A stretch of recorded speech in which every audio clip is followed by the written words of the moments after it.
Salut à tous, soyez les bienvenus. J'espère que vous allez bien en ce jour de rentrée scolaire et en ce premier jour d'US Open, 4e et dernière levée du Grand Chelem de l'année.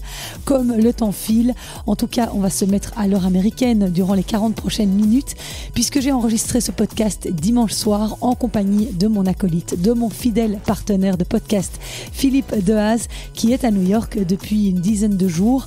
Il va nous partager ce qu'il a vécu, ce qu'il a vu dans les coulisses de Flushing Meadows la semaine dernière.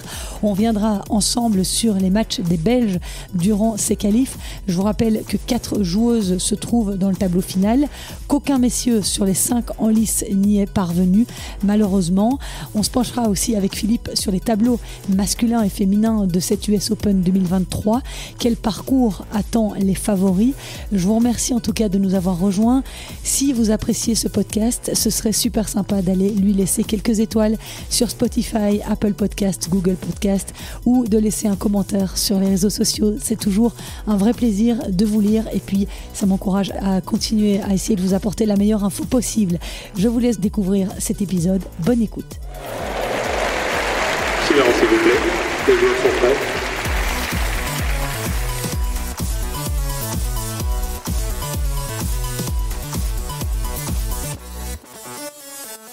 Salut Phil, merci d'être fidèle au rendez-vous pour enregistrer ce podcast depuis New York, même de l'autre côté de l'Atlantique. Tu prends de ton précieux temps. Merci pour tous les auditeurs qui apprécient tellement ta présence à mes côtés dans Je sais tes podcasts. Comment ça se passe du côté de Big Apple? Il est 23h en Belgique, donc il est quoi, 17-18h chez toi? Il est 17h pour l'instant. 17h. 17h11 minutes exactement. Voilà, ok. 23h et tu n'es pas encore au lit. Et je ne suis pas encore au lit parce que je voulais à tout prix enregistrer ce podcast avec toi. Dis-nous un peu comment s'est passée cette semaine de qualif depuis que tu es arrivé. Alors, égoïstement, pour Create, ça s'est vraiment bien passé. Malheureusement, c'est la seule parce que pour tous les autres qualifiés, c'était une semaine compliquée.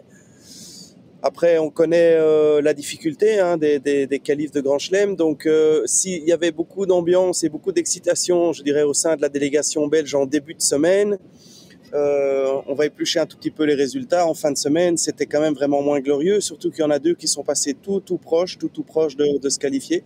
Je pense évidemment à Joris Delors et à Kimmer Kopoyans qui perd 7-5 au 3e. Donc ça, c'était quand même vraiment dur pour eux deux. Sinon, oui, c'est l'US Open. C'est toujours un tournoi fabuleux, quoi. Là, sur le dernier jour des qualifs, le samedi, c'était le Kids Day. Ou Family Day plutôt, il y avait des milliers de personnes, des concerts partout. Enfin, c'est vraiment, les Américains, ils ont quand même pas c'est quand même les meilleurs pour fêter le sport. Ouais. Et l'ambiance ici, c'est tellement un contraste important avec Wimbledon, tu vois, où tout est tellement guindé, tout est tellement protocolaire. Ici, c'est freestyle complet. C'est vraiment dingue, c'est vraiment drôle à voir. Et donc là, tu es sur la terrasse, je ne sais pas très bien t'es où, mais en tout cas, il y a l'Empire State Building derrière toi. Et j'ai cru, tu vois dans Zoom quand on peut mettre des décors, des fake décors là, j'ai cru vraiment que tu m'avais mis une photo d'un décor. Mais non, en fait, tu es vraiment derrière. C'est quoi, c'est l'hôtel où vous êtes? Alors, nous, on n'a pas pris d'hôtel, on a loué un petit appartement, un petit Airbnb dans le Financial District. Donc, c'est pas tout à fait dans le centre, mais les conditions financières sont plus intéressantes. Donc, voilà. Et ce building a un magnifique rooftop, comme on appelle ça ici. Et donc, avec une vue, comme tu peux le voir, absolument incroyable de la ville. Et effectivement, j'ai l'Empire State Building sur ma gauche et le World Trade Center sur ma droite. Là, on ne peut pas être plus en situation que celle-ci. Et ton anglais, ça va, Phil? Tu l'as... Of course, it's much better now. Tu dois prendre l'accent américain, mettre un peu des patates chaudes comme ça au fond de ta gorge. Non, ça va, je progresse. Mais le problème, c'est que j'ai commencé à parler en anglais avec Creed pour entretenir mon anglais, mais elle me demande toujours de parler français parce qu'elle veut améliorer son français. Comme tu connais mon sens du sacrifice, tu vois, donc je ne parle plus anglais. Et non, mais ça va, j'arrive à me faire comprendre. C'est un peu comme nous quand on essaie de parler néerlandais quand on va à la côte et qu'on nous répond en français tellement on parle mal, quoi. Exactement. Bon, donc pour revenir à ce qui nous concerne, elles étaient 4 à jouer les qualifs chez les femmes de cette US Open. Donc Marie Benoît, Magali Kempen, Janina Wickmayer et Grete Minen. 2 se retrouvent dans le tableau final, tu l'as dit, on en parlera juste après. Grete qui est parvenue à gagner ses 3 matchs en qualif. Janina qui a dû abandonner au 3e tour, blessée au dos, mais qui a été repêchée suite au forfait de Bianca Andreescu et de Paola Badoza. Donc elle est repêchée lucky loser. D'abord, évidemment, bravo. Après Wimbledon, ta petite protégée est de nouveau dans le tableau final d'un grand chelem. En plus, elle a atteint le top 100 il n'y a pas longtemps. Ça doit quand même faire du bien, toutes ces victoires et ces succès. Oui, c'est déjà une super année pour elle. Pour rappel, quand même, elle a démarré loin. Elle était 220 en novembre de l'année passée. Et elle va terminer l'année probablement entre 70 et 80, peut-être même plus haut. On ne sait jamais comment ça peut se passer. Donc, c'est une super satisfaction. C'est bien sûr de la fierté en tant qu'entraîneur, mais c'est surtout beaucoup de bonheur par rapport à elle et tous les... Parce que c'est une fille qui travaille énormément, qui fait beaucoup de sacrifices. Et vraiment, elle récolte les fruits plutôt de son travail acharné. Et ça, c'est super chouette. Puis il reste 4-5 tournois, donc encore peut-être des belles choses à faire. Mais disons que c'est le dernier grand chelem de l'année et c'est vraiment le dernier gros événement de l'année. Oui. Bon, il y a la Billie Jean King Cup en Belgique, mais enfin, pas comparable à un grand chelem, évidemment. Donc tout le monde a envie de briller, tout le monde a envie de bien faire. Et sortir des qualifs, comme je le dis à chaque fois, sortir de cette jungle, c'est une sacrée performance qu'elle a réussi à réaliser encore une fois. Donc, quoi qu'il arrive, c'est que du bonheur. Janina a été repêchée lucky loser. Elle était blessée au dos. Est-ce qu'elle a une chance quelconque de pouvoir se présenter sur le terrain Alors hier, elle disait que si elle avait mal demain, elle n'irait pas sur le terrain. Elle s'est fait mal en fait le 2e tour. Elle était très très très tendue, vraiment tendue. Contre Harriet Dart. Très crispée et elle s'est bloqué le dos pendant ce match-là qu'elle a pu terminer et gagner.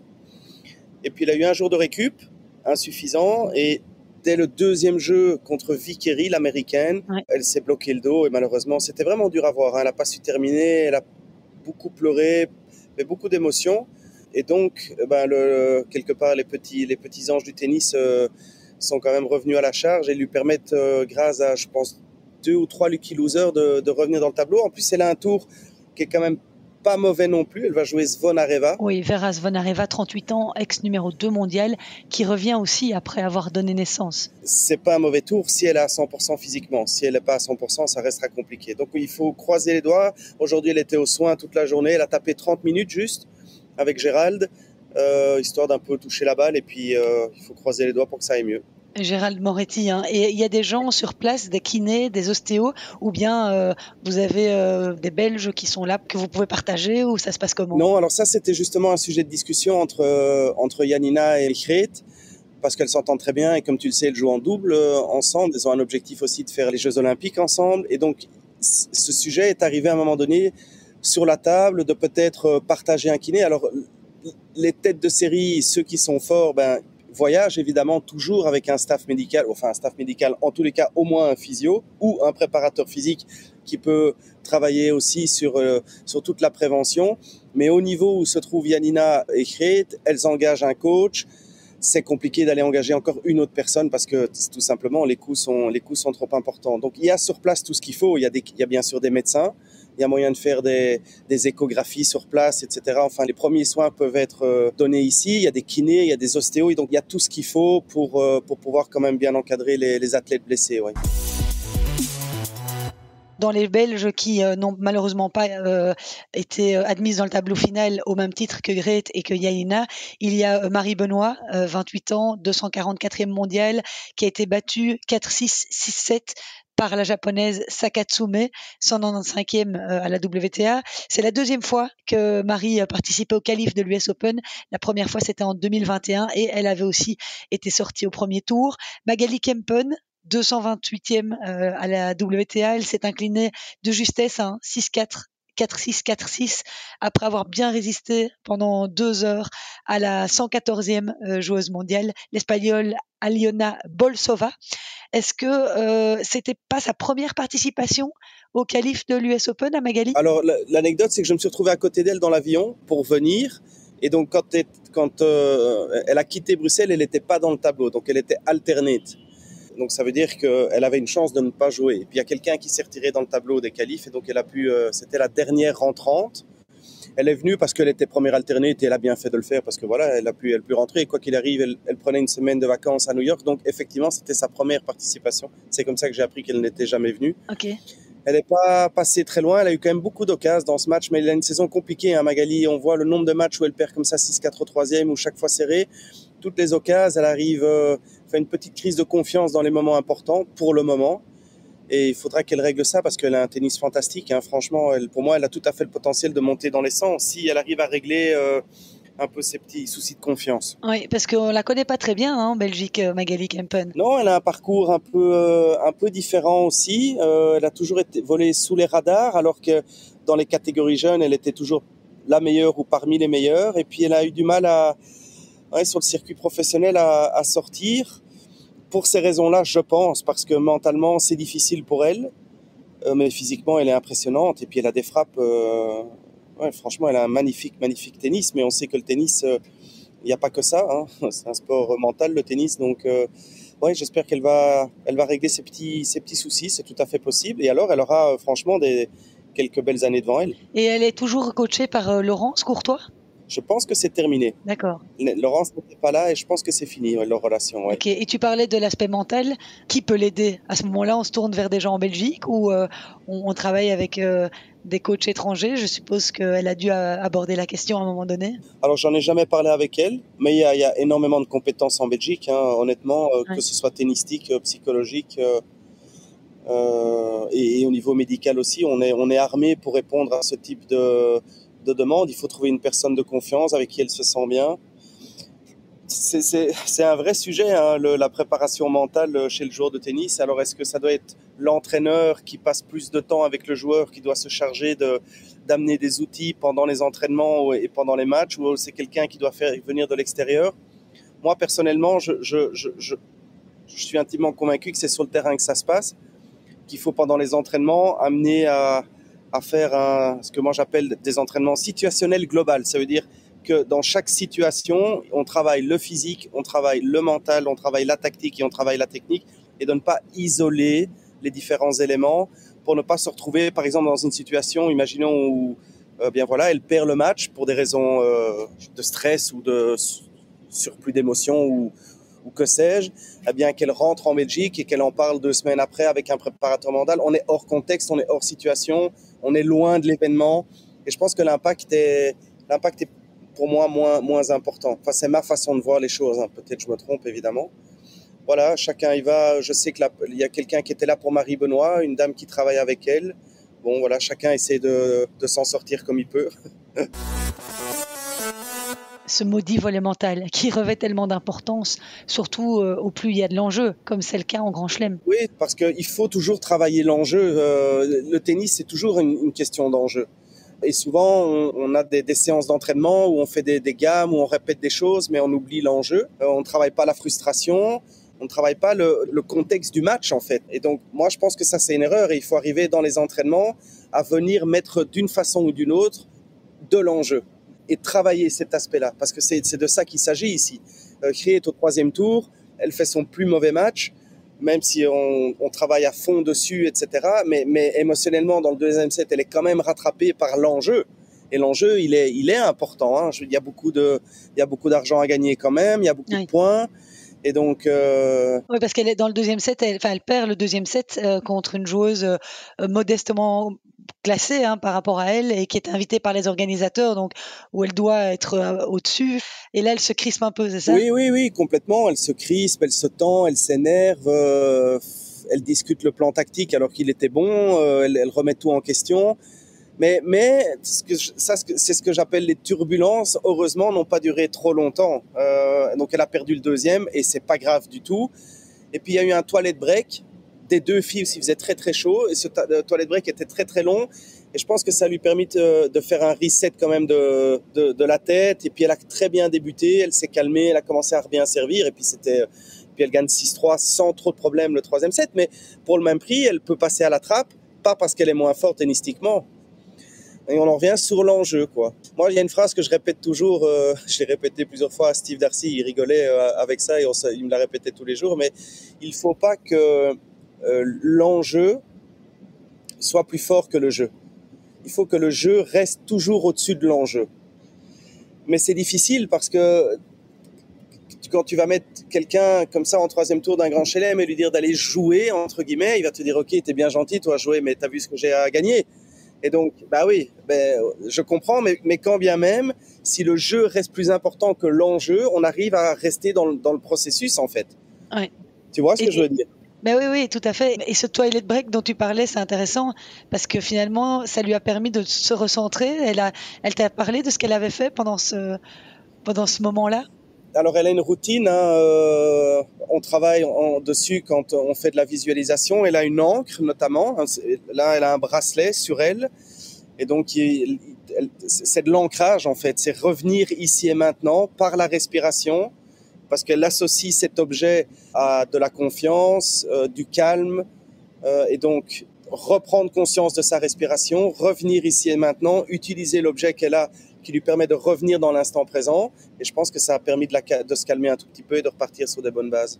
Et donc, Grete se qualifie, c'est la 4e fois qu'elle se qualifie pour ce tournoi du Grand Chelem, non? Pour l'US Open? Ça doit être ça, oui. C'est toi la reine des statistiques, Christelle. Je n'ai pas discuté avec toi. Et elle s'offre un match, mais alors elle s'offre un match de gala au premier tour, puisqu'elle va avoir l'immense privilège de jouer Venus Williams, 43 ans, invitée par les organisateurs en raison évidemment de sa brillante carrière, 7 titres du Grand Chelem, dont 2 remportés à New York en 2000 et en 2001. Et Grete ne l'a évidemment jamais affrontée. Tu dois être ici un peu excité par ce grand rendez-vous. Oui, évidemment, parce que ça va être la fameuse night session. Et ici, la night session à l'US Open, c'est quelque chose quand même, il faut le vivre une fois. Il faut savoir que le Arthur Ashe, c'est le plus grand stade au monde. Il y a 25 000 personnes, avec des Américains pas très disciplinés qui viennent faire la fête et qui vont venir soutenir Venus dans un match qui pourrait être son dernier, puisqu'elle arrêtera après. Donc j'espère que Grete rentrera dans l'histoire en disant que c'est la joueuse qui a mis un terme à la carrière de Venus. On verra bien. Mais un match, alors tennistiquement, je ne suis pas inquiet. Parce qu'elle a tout à fait les armes pour battre Venus. Après, on parlait du côté mental, c'est les circonstances du match qui sont difficiles, quoi. Ça, elle n'a pas l'habitude, hein. Non. Et circonstances, et je dirais même plus le contexte, parce qu'il y a le stade et il y a la légende en face. Donc, pour moi, c'est plus cette question-là. Comment elle va arriver quand elle va monter, parce que ça va faire du bruit, hein, quand Venus va rentrer sur le terrain, il va y avoir 20 000 personnes qui vont l'acclamer. Alors, moi, je dois faire le travail avec Grete et lui expliquer que c'est pas 20 000 personnes qui sont contre elle, mais c'est 20 000 personnes qui sont avec l'autre, qu'elle fait partie du show aussi. Donc, il va falloir travailler un peu sur ça et j'espère qu'elle va tenir le coup. On verra bien. Mais ça va être génial. Quoi qu'il arrive, elle m'a dit en rentrant ici, en arrivant, elle m'a dit j'ai vraiment un désir absolu de pouvoir un jour jouer sur ce terrain. Elle a dit ça avant que les qualifs commencent. Et là, regarde le cadeau que le jeu lui fait, c'est pas beau? Ouais. C'est magnifique. Donc, elle est récompensée. Elle était petite fille quand Venus jouait. J'imagine qu'elle a pu la voir évoluer à son meilleur niveau. Oui, et puis il y a le film aussi, hein, tu vois. King Richard. Qui est sorti il n'y a pas trop longtemps. Je sais qu'elle l'a vu aussi. Ben oui, et puis Venus et Serena, voilà, elles ont fait l'histoire du jeu. C'est 2 légendes. Et donc, pouvoir la jouer, c'est fantastique. Pouvoir la jouer là, dans ce contexte ici à l'US Open, c'est juste incroyable. Et toi, en tant que coach aussi? Oui, évidemment, de pouvoir coacher. J'avais pu coacher Daria Kasatkina à Wimbledon pour son quart sur le court central et ces terrains-là, ils sont toujours particuliers. Faire partie du spectacle, c'est un beau cadeau, hein, c'est chouette. Bon, alors, c'est le moment de sortir ton t-shirt Your Tennis School. Ah oui, mais j'en ai pas. Et ta casquette Je sais tes podcasts. Oui, mais j'ai rien en fait. Je me suis fait engueuler par Sébastien Leclou parce que j'ai rien. J'ai rien. Quoi, tu n'as pas pris avec toi la magnifique casquette que je t'ai offerte il y a un mois? C'est pas bien. Oh là là là là, c'est pas possible. Non, c'est pas possible. Bon, Mais écoute. elle est un peu trop petite aussi. Mais j'ai pas osé te le dire. Ah, elle est trop petite. Un tout petit peu. J'ai une grosse tête, tu le sais. Mais encore un petit mot sur Vénus, je sais pas si tu as regardé un peu les résultats qu'elle a fait. Elle joue encore extrêmement bien au tennis. Ah bah oui. Là, elle a battu, il y a quelques semaines, elle bat quand même Kudermetova, qui est 16 au monde. La semaine dernière, elle joue la joueuse de Wim Fissette, Zheng, qui est 20 au monde. Elle mène 6-1, 2-0. Et finalement, physiquement, et c'est là-dessus qu'il va falloir compter, elle tient pas le coup. Elle perd à Birmingham 6-3 au troisième contre Ostapenko. Pour rappel, Ostapenko, elle est 15 au monde. Donc, elle a joué peu de matchs, mais elle est là. J'ai encore vu s'entraîner. Franchement, ça sort bien. Il faudrait espérer que Creed arrive à la faire jouer, à la faire travailler et que le match dure longtemps. Et là, elle aura vraiment une bonne chance. Ouais, ça va être ça le mot d'ordre. Enfin, une des clés. Il n'y a pas que ça, mais ce serait un trousseau de clés. Mais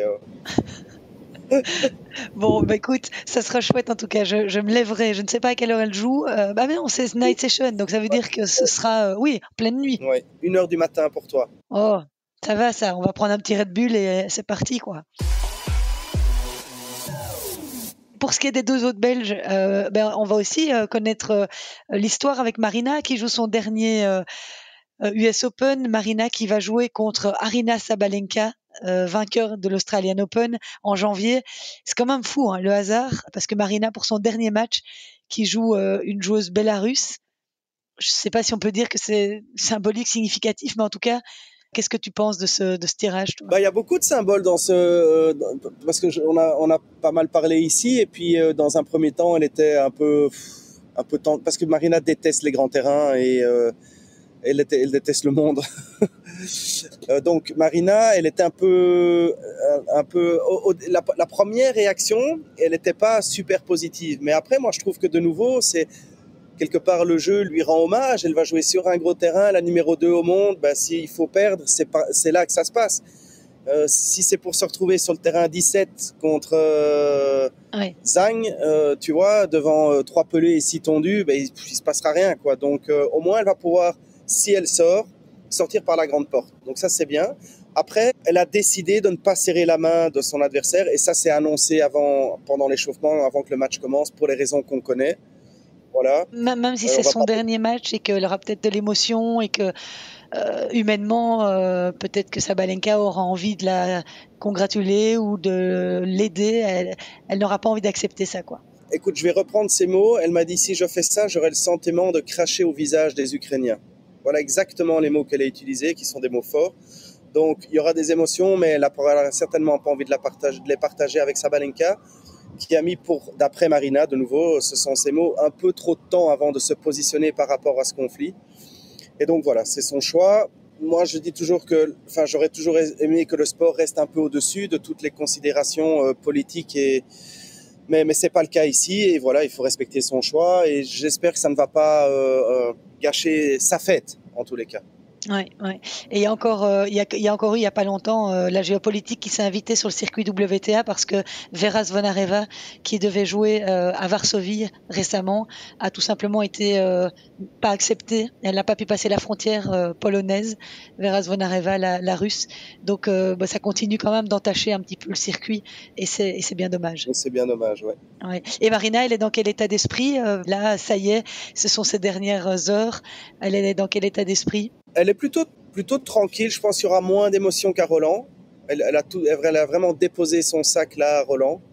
Ici, elle va jouer son match. Et puis, de nouveau, j'espère qu'elle ne sera pas trop tendue. Il n'y aurait pas de quoi, puisqu'il n'y a plus rien pour elle derrière. Donc, mais elle serait quand même capable d'arriver super tendue, connaissant la jeune femme. Donc, je pense rien de spécial, que juste le jouer et puis que ça se termine, quoi. Ouais. Des derniers petits mots par rapport aux Belges. Elise Mertens, elle jouera une joueuse suédoise issue des qualifs, Myriam Björklund, qui a notamment sorti la française Léolia Jean-Jean au second tour des qualifs. Et au deuxième tour, notre numéro 1 belge pourrait affronter Danielle Collins ou bien la Tchèque Linda Fruhvirtova. Donc ça se corsera dès le deuxième tour si elle venait à passer le premier. Alors du côté des messieurs, ça va aller plus vite, puisque malheureusement, nous aurons 0 messieurs, cette année dans le tableau de l'US Open. Là aussi, tu vas peut-être pouvoir un petit peu nous en parler. La grosse déception, ça a été cette défaite de David au premier tour des qualifs face à l'Autrichien Denis Novak, 6-7, 3-6. Je l'avais dit la semaine passée, c'était la première fois que David repassait par les qualifs d'un Grand Chelem depuis 12 ans. Je ne sais pas, est-ce que tu as eu l'occasion de voir son match ? Malheureusement, non. Il jouait en même temps que Creed, donc j'ai pas pu voir son match. Tu l'as croisé après ? Oui, mais de loin, et puis pas discuté. Je n'ai pas discuté non plus avec, ça s'est pas mis avec Germain ou Yanis Demiroutis qui était là. Non, les échos étaient pas très favorables, j'ai rien vu, mais il paraît que ça manquait un peu d'énergie, d'enthousiasme. Voilà, je sais pas, mais je peux pas trop parler de ce match-là parce qu'honnêtement, j'ai rien vu et ce que j'ai entendu et lu était pas, je trouve, très positif, mais honnêtement, je sais pas. Mais moi, j'ai pas vu le match. J'ai pas eu l'occasion non plus, malheureusement, de voir le match. J'ai vu les highlights, mais donc voilà, toujours une période bien compliquée pour David. Zizou Bergs, lui, a perdu au premier tour également, 3-6, 2-6 contre le Français Arthur Cazot. Juste une petite parenthèse par rapport à Zizou Bergs qui est arrivé blessé, donc blessé au poignet gauche, incapable de faire, donc il a un revers à deux mains, incapable d'utiliser la main gauche, donc il est monté sur le terrain avec pas de revers. Ah oui. Donc obligé de faire que des slices, c'était mission impossible pour lui. Ok. Oui. Et blessé depuis longtemps ou ça vient de se déclarer ? Ouais, non, ça fait quelques semaines. Alors il a une attelle et si ça ne, alors il a une inflammation, mais ne me demande pas où, comment, un espèce de petit os derrière un gros qui est caché par 3 ligaments et vraiment une petite chose, mais qui l'handicape vraiment fort. Et donc, si ça va pas mieux dans quelques semaines, je pense qu'il va devoir se faire opérer. Ah bon, ok. Donc ça, c'est pour ça qu'il est un petit peu moins bien depuis un petit moment, hein, Zizou. Oui. Ouais, ok. Alors Gauthier Auclin, lui, c'était sa première participation au qualif. Il avait réussi à rejoindre le deuxième tour en écartant l'Argentin Marco Trungelliti, 6-3, 6-4. Malheureusement, il a perdu au deuxième tour face au Japonais Sho Shimabukuro. Alors, tu m'excuseras, je ne maîtrise pas bien le japonais. Et puis alors on en a deux, tu l'as dit tout à l'heure, qui auraient tellement mérité d'y arriver et qui ont touché le tableau final du bout des doigts. C'est Kimmer Coppejans et Joris Delors. Kimmer Coppejans a perdu au troisième tour 1-6, 6-1, 5-7 face au Français Titouan Droguet, qui s'est qualifié pour la première fois de sa carrière pour le tableau final d'un Grand Chelem. Kimmer avait sorti pourtant Gabriel Diallo et Philippe Misolic sur un score expéditif, 6-2, 6-2 au terme d'un super match. Il est vraiment passé tout près qui meurt. Et alors Joris Delors, c'est encore un peu plus cruel. Là, la cruauté a atteint son paroxysme puisqu'il a perdu 12-14. Non mais rends-toi compte, 12-14 au tie-break du troisième set. Mais j'ai vu. Tu l'as vu. Face à Nicolas Moreno de Alboran. Oui. Je ne sais pas si je le prononce bien. Probablement. Mais il est mené 6-3 dans le tie-break. En plus, Joris, dans le dernier set.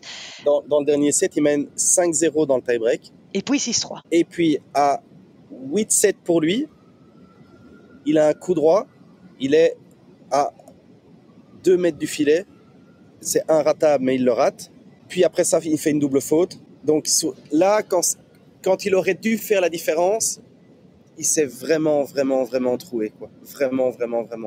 Là de nouveau, un peu on parlait de Magali tout à l'heure, mais Joris là mentalement c'était dur. Mais c'était 8-7, mais quand c'est le tie-break du troisième, c'est pas jusqu'à 10 en qualif ? Oui, c'est 8-7. Donc, il a balle pour faire 9-7, il fait pas. 8-8, 8-8, il fait double. Ok.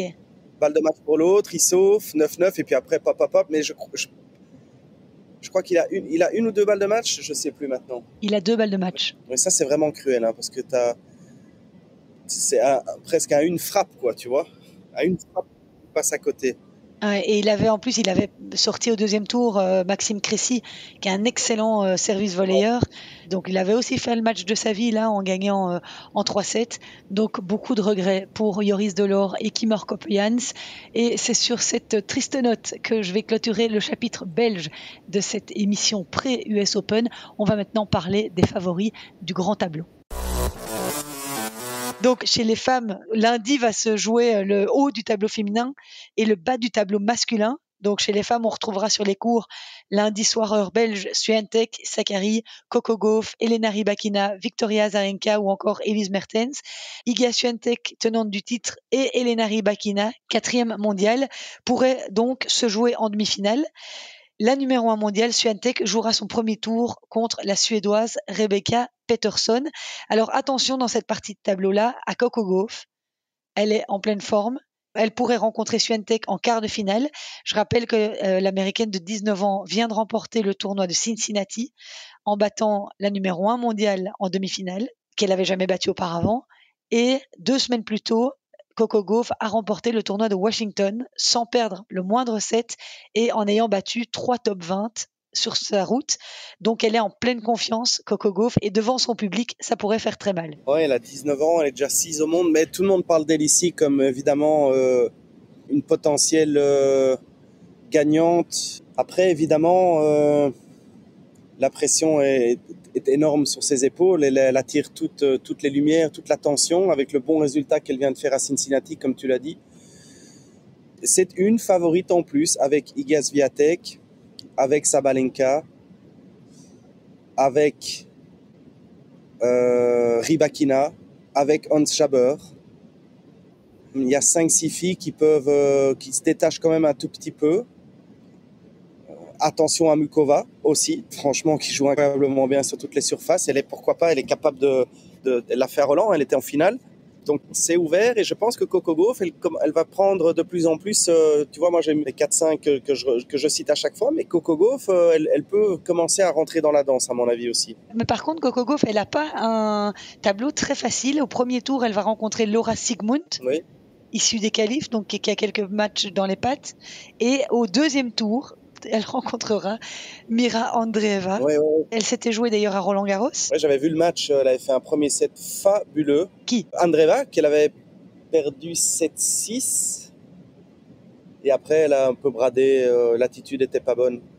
Mais je la trouvais meilleure que Coco Gauff. Sur terre, en tous les cas, Andreeva, je la trouvais meilleure que Gauff. Franchement, elle perd le set parce qu'elle fait quelques bêtises et quelques fautes d'inattention et un peu de déconcentration. Mais tennistiquement, moi, je l'ai trouvée plus forte que Coco Gauff. Oui. Tu l'avais dit à l'époque, hein, je rappelle Andreeva, ce jeune phénomène de précocité russe de 16 ans qui s'entraîne à l'académie de Jean-René Lénard, donc à Nice, où l'on se rendra quand Philly sera rentré de New York avec 3-4 kilos en plus d'avoir mangé des frites et des hamburgers lors des night sessions. Un fil. Tu connais ma rigueur. Hein. Là, en tout cas, tu as encore la ligne, donc ça va. Je ne suis pas inquiète, ça devrait aller. Alors, il y a un match qu'on devra suivre dans ce haut tableau, c'est Haddad Maia contre Sloane Stephens, ancienne vainqueur de l'US Open. Ça, c'est un des premiers tours que j'ai épinglé parce que ça risque d'être beau. Et puis, il y a Caroline Wozniacki qui est de retour aussi. Elle est peut-être un peu juste. Elle est un peu juste. Elle est très, très mince, très fit, affûtée, mais tout le monde s'accorde à dire que tennistiquement, ça ne sort pas comme avant. Ah oui. Frappe pas la balle. Ouais. Ça sort pas très fort. C'est un peu poussif. Donc on va voir ce que ça va donner. Pas un tour facile, mais tennistiquement, elle n'est pas encore à son meilleur niveau, ça c'est sûr. Parce que quand tu vois Yanina frapper dans la balle, tu te dis, même après avoir été maman, je veux dire comme Wozniacki, c'est dingue quoi. Donc ça veut dire qu'il faut qu'elle travaille encore un peu. Caroline Wozniacki, ça s'acquiert avec le temps ou c'est quoi, on perd la puissance comme ça? C'est une bonne question, mais Svitolina, alors je pense que c'est beaucoup lié aussi au physique. Hein. Elle a perdu, elle est plus affûtée qu'avant, elle est moins forte. Et donc, elle a moins de jus. Et je trouve qu'il y a moins d'impact physique dans son jeu. Voilà. Je ne sais pas comment elle va évoluer. Je ne sais pas quels sont ses plans, quel est son projet physiquement aussi. Mais c'est le début. Il faut attendre un tout petit peu. Mais voilà, les premières impressions, c'est juste ça discute de ça dans les couloirs. Et tout le monde, c'est vraiment l'info qui revient à chaque fois. C'est de dire, tiens, elle n'est pas aussi impressionnante qu'avant pour le moment. Et dans le bas de ce tableau féminin, on retrouvera Marketa Vondrousova, un récent vainqueur de Wimbledon, Ons Jabeur aussi, Jessica Pegula, Madison Keys, ou encore, on en a parlé, Aryna Sabalenka, qui pourrait retrouver en demi-finale Jessica Pegula. Pegula, qui est 3e mondiale, est aussi en pleine forme pour le moment. Elle a fait demi-finale à Washington, elle a gagné Montréal. Je pense qu'on peut la mettre dans le pot. Oui, bien sûr, on peut la mettre dans le pot. Oui. Ouais. Au premier tour, elle jouera l'italienne Camilla Giorgi, qui peut être un tour piège. Pas pour Pegula. Non. Je pense pas, parce que Giorgi, elle a des frappes fantastiques, elle peut avoir des fulgurances complètement dingues, mais Pegula, elle est tellement solide du fond, elle bouge tellement bien physiquement que je pense que ça ne devrait pas poser trop de problèmes pour elle. Elle va la faire exploser. Elle va la faire rater avant, elle va la faire travailler. Et Georgie, elle peut peut-être prendre un set, hein, mais je la vois pas battre Pegula. Et Grete Minen, Wickmayer, Marina Zanevska sont tous les trois dans cette basse partie de tableau. Et chez les hommes, eh bien, évidemment, Novak Djokovic, Carlos Alcaraz. Ça y est, hein, la rivalité est née. J'ai l'impression, on a tous envie, on rêve de revoir une finale. Christelle, est-ce que tu as vu la finale ? Oui. Est-ce que tu as vu la finale de Cincinnati ? J'ai vu jusqu'au bout de la nuit. Alors non, en fait, j'ai été me coucher à 5-2, non, à 4-2 dans le deuxième set pour Alcaraz en me disant, oh tiens, je crois qu'il va terminer le job. Et puis, j'arrivais pas à dormir, donc j'ai rallumé à un moment donné et j'ai vu la fin du troisième set, les 5-6 derniers jeux. Et le tie-break, c'était monstrueux. Ah oui, monstrueux. Les gens qui nous écoutent doivent retrouver ce match et aller voir. C'était dantesque, honnêtement. Ah oui, je l'aurais dit la semaine passée déjà. Je crois que c'est vraiment un des plus beaux matchs de ces 10 dernières années, probablement. Vraiment, vraiment, tous des points de malade, des retournements de situation, des balles de match sauvées dans les deux sens. C'était juste dingue. Il y a un niveau... Ouais, non.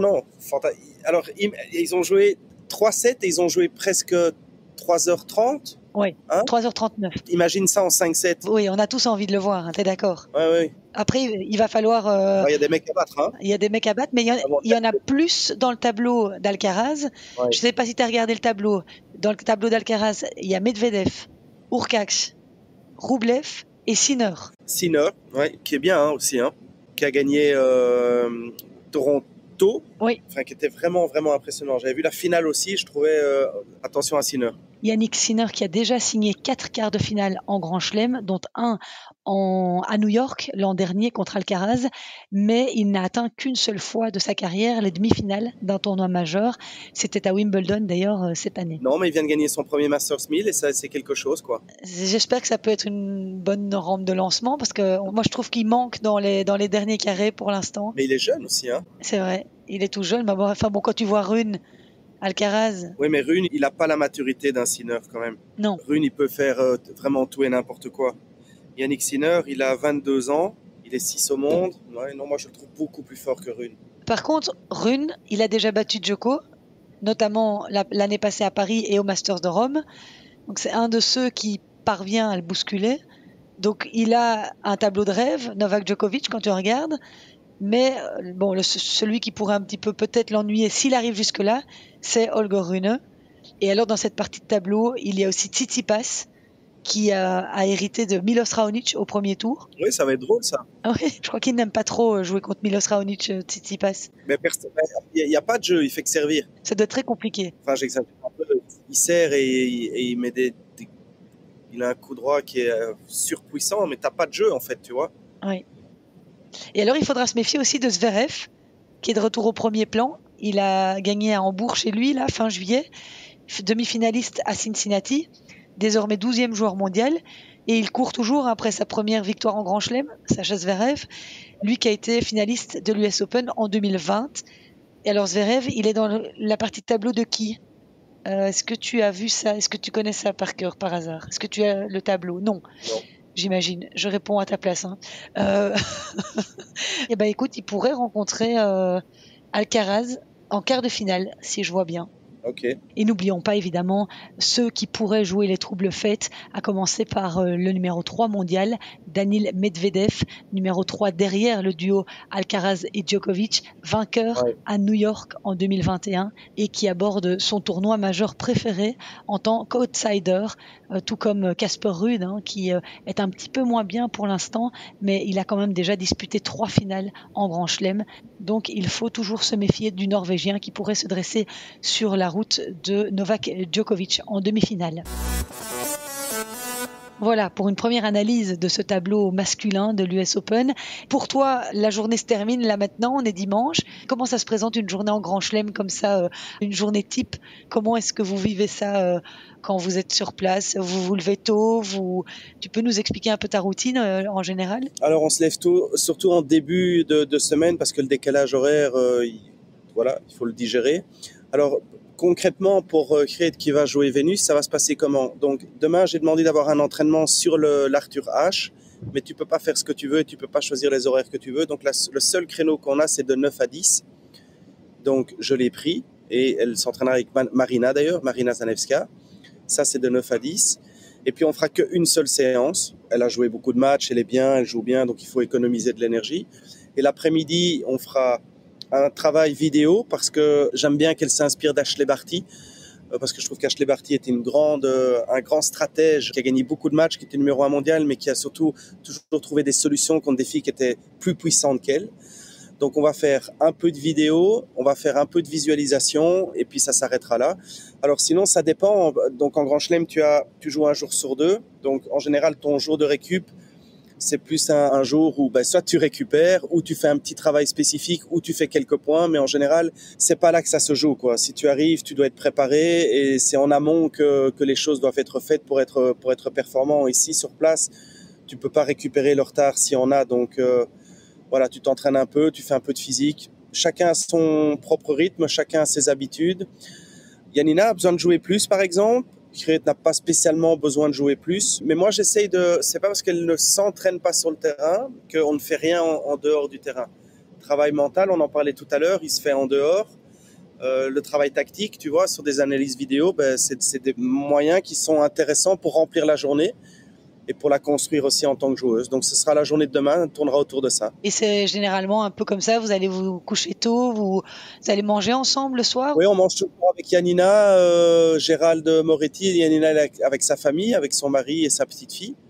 Et donc en général, là j'ai vu passer un message, on va manger une petite pâte dans un resto italien à 7h. C'est assez spartiate, hein, je veux dire, on ne fait pas la fête sur les rooftops de New York. Hein, et donc à 9h30, Kirit dort en général, 10h, et puis c'est reparti. Donc, c'est assez sage. Bon, mais tu me fais un grand plaisir demain quand tu es sur l'Arthur Ashe. S'il te plaît, envoie-moi une petite vidéo, une petite photo, quelque chose. Fais-moi rêver, quoi. D'accord. Ça va, je fais ça. Bon, super. Écoute, merci beaucoup, Phil. Je vais te laisser aller rejoindre tes petits amis. Et je te remercie vraiment infiniment de nous avoir donné toute cette inside de New York. C'est top. Plein de chouettes petites infos que tu nous as partagées. Profite bien de cette soirée de gala face à Venus Williams. Amuse-toi bien. Merci, Christine. Et puis on se voit dès que tu reviens. Hein. Dès que je reviens, évidemment. Salut. Ciao, ciao.